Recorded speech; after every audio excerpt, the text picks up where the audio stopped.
সম্মানিত দর্শকবৃন্দ, আসসালামু আলাইকুম ওয়া রহমাতুল্লাহ। আশা করি আপনারা সবাই ভালো আছেন, সুস্থ আছেন। আল কুরআনে দুটি বাগানের ধ্বংসের ইতিহাস আলোচনা করা হয়েছে। আমাদের আজকের ভিডিও শুনলে কুরআনের আয়াতের আলোকে দুটি বাগানের ধ্বংসের ইতিহাস জানতে পারবেন। তাই ভিডিওটি স্কিপ না করে ধারাবাহিকভাবে শুনতে থাকুন। আল কুরআনে দুটি বাগানের ধ্বংসের ঐতিহাসিক আলোচনা এসেছে। একটি বাগানের কথা উল্লেখ করা হয়েছে সূরা আল কাহাফে এবং অপরটির কথা উল্লেখ করা হয়েছে সূরা আল কলমে। দুটি বাগানের মধ্যে একটি বাগানটির স্থান কোথায় ছিল তার কোনো উল্লেখ পাওয়া যায় না। কোনো সময় ক্ষতিগ্রস্ত হয়েছিল তারও কোনো উল্লেখ নেই। আল কুরআনে শুধু শিক্ষামূলক বিষয়টি তুলে ধরা হয়েছে। সূরা আল কাহাফের আলোচিত বাগানের ঘটনাটা এইরূপ: একজন ব্যক্তির দুটি বাগান ছিল। একদিন সে অপর প্রতিবেশীকে অহংকার করে বলল যে, আমি তোমার চেয়ে ধনে ও জনে অনেক বেশি শক্তিশালী। আমি মনে করি না যে আমার সম্পদ ধ্বংস হয়ে যাবে এবং কখনো কিয়ামত হবে। অপর প্রতিবেশী তার কথা শুনে বলল যে, তুমি কুফরি করেছ। আর বাগানে প্রবেশ করে বলা উচিত ছিল যে, আল্লাহর শক্তি ছাড়া কেউ ধ্বংস করতে পারে না। কিন্তু সে অহংকারবশত তা বলতে অস্বীকার করল। ফলে অহংকারী প্রতিবেশীর আঙ্গুর বাগান লণ্ডভণ্ড হয়ে গেল।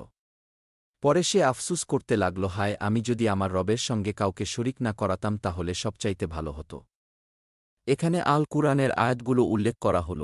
সূরা কাহাফের ৩২ আয়াত থেকে ৪৪ আয়াতে বলা হয়েছে যে আপনি তাদের কাছে দু ব্যক্তির উদাহরণ বর্ণনা করুন।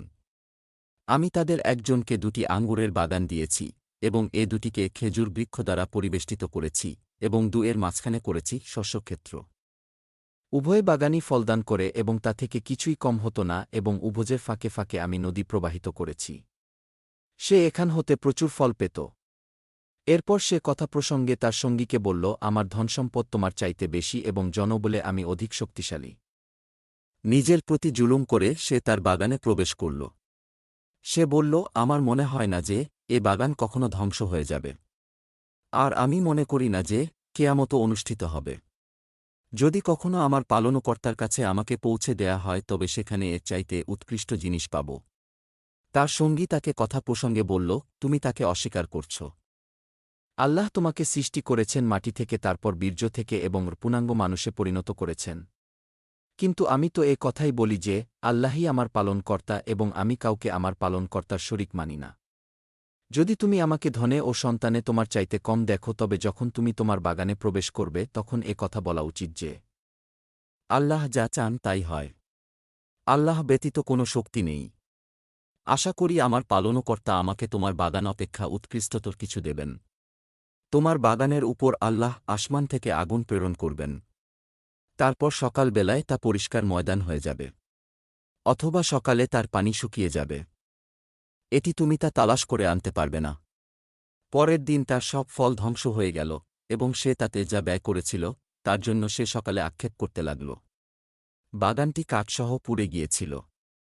সে বলতে লাগল, হায় হায়, আমি যদি কাউকে আমার পালনকর্তার সাথে শরিক না করতাম। এতক্ষণ আমরা সূরা আল কাহাফের আলোচিত বাগানের ঘটনা তলে ধরলাম। এবার সূরা আল কলমের বাগানের ঘটনা শুনুন। হজরত ইবনে আব্বাস রাজিয়াল্লাহু আনহু এর ভাষ্য অনুযায়ী দ্বিতীয় বাগানটি ইয়ামানে অবস্থিত ছিল। জায়েদ ইবনে জুবায়ের এর এক বর্ণনায় আছে যে ইয়ামানের রাজধানী ও প্রসিদ্ধ শহর সানা থেকে ৬ মাইল দূরে জারওয়ান নামক গ্রামে এ বাগানটি অবস্থিত ছিল। কেউ কেউ মনে করেন এটি আবিসিনিয়ায় অবস্থিত ছিল। উদ্যানের মালিক ছিল আহলি বিশ্বাসী একজন ব্যক্তি। হজরত ঈসা আলাইহিসসাল্লামকে আকাশে উঠিয়ে নেয়ার কিছু কাল পরেই এ ঘটনাটি ঘটে। একজন সৎ ব্যক্তি এ বাগানটি তৈরি করেছিলেন। তিনি ফসল কাটার সময় কিছু ফসল ফকির মিসকিনদের দিতেন। সেই বাগান হতে তার জীবিকা নির্বাহ হতো। ফল মারানোর সময় ভুসির মধ্যে যে সব ফসল থাকত তা গরিবদের দিয়ে দিতেন। ফল পাড়ার সময় যে সমস্ত ফল নিচে পড়ে যেত তা গরিবদের দিয়ে দিতেন।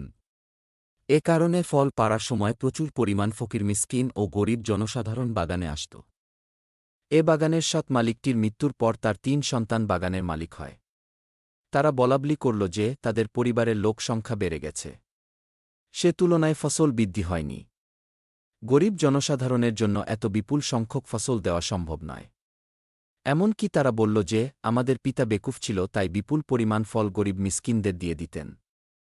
তাই তারা এ বাগান থেকে ফল কাউকে না দিবার সিদ্ধান্ত গ্রহণ করল। তারা বলল, খুব ভোরে গিয়ে ফল পেড়ে নিব, কেউ যাতে দেখতে না পায়। আল্লাহর নিকট এ সিদ্ধান্তটি ছিল খুব খারাপ। ফলে আল্লাহ তাদের এ বাগানটি রাতের বেলায় ধ্বংস করে দিল। সেই 3 সন্তান বাগানে গিয়ে নিজের বাগান চিনতে পারল না। তখন তারা বুঝতে পারল যে তাদের সিদ্ধান্তের জন্য আল্লাহ এ বাগান ধ্বংস করে দিয়েছেন।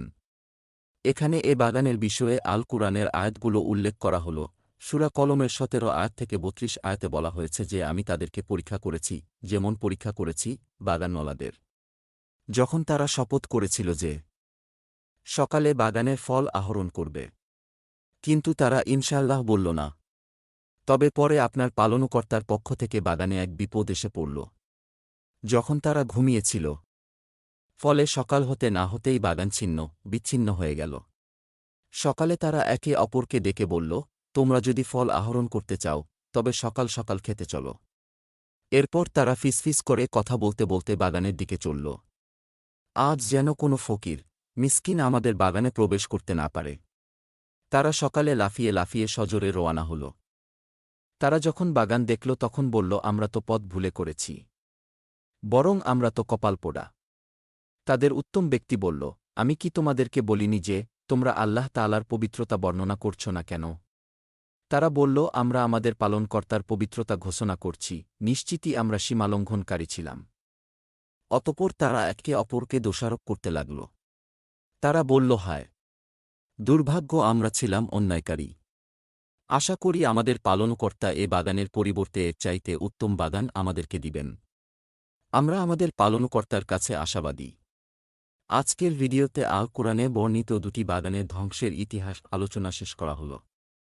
আগামী পর্বে আসহাবে কাহাফের ইতিহাস আলোচনা করা হবে ইনশাল্লাহ। সবাইকে শোনার আমন্ত্রণ রইল। আল্লাহ হাফিজ। আসসালামু আলাইকুম ওয়া রাহমাতুল্লাহ।